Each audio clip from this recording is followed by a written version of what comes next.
I'm in Galicia, a land of legends, tradition and gastronomy. These cliffs by the Atlantic Ocean once marked the end of the world, Finisterre. Today, its brave and fertile ocean offers to its people the finest sea flavors.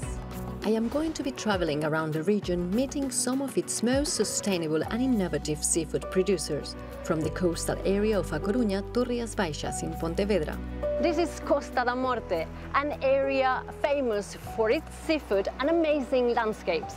I'm here to discover the universe of sea vegetables and to learn how seaweed is harvested.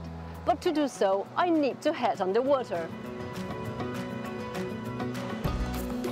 Anton Muñoz started diving age 5, a passion that became his job. Today, he leads the seaweed harvest at the family-run company. It's very difficult for me to be away from the ocean. I knew that I wanted to be in the field, to touch the seaweed, to be here every day harvesting and learning, for instance, that some seaweed has to be collected by hand, others have to be cut. It's something I'm passionate about, not only the industry, but just to come and pick a couple of buckets and spend the day around here. Temperature, current and sun make it a fertile ocean. Every year, Anton and his team collect 400 tons of 30 different species of seaweed. It's like picking vegetables from a natural garden. Fresh algae are taken to the factory. Here they're washed, dehydrated, freshly packed or processed to make pasta, tea, salads or tapas. The unique texture, the sea taste and the nutritive qualities make seaweed a must in sophisticated and healthy kitchens. Spain is one of the leading countries for fish farming. I am visiting a turbot farm with a unique location. It's in a marine reserve. Carlos Tavares explains to me that the water comes from the ocean. It is then filtered before it flows into the 500 tanks on the farm. Then it flows back out into the reserve. The older fishermen always tell us that where the fishing is best and richest is close to the water outlet, as it is certain that nutrients are coming out of the farm, and this adds to the natural ecosystem. In these tanks, turbots are fed, controlled and kept for an average of 2 years. At the production plant, the fish are filleted and carefully prepared.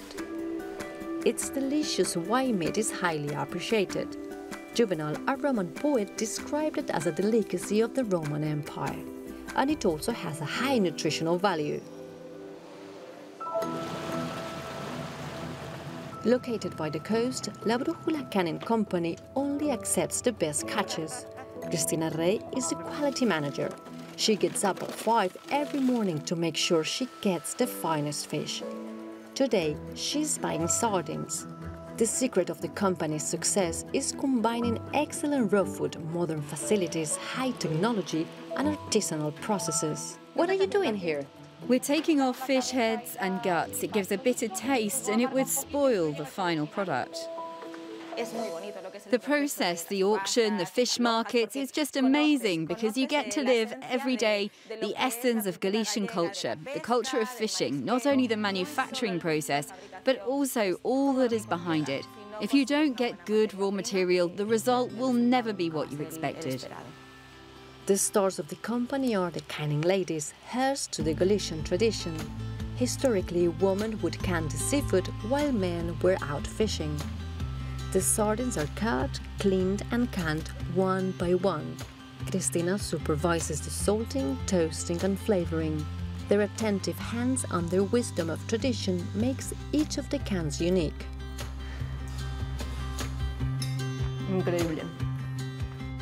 It's been a great experience discovering Galicia's seafood. Join us next time as we continue our journey exploring Spain's food producers, innovators and makers. Hasta luego!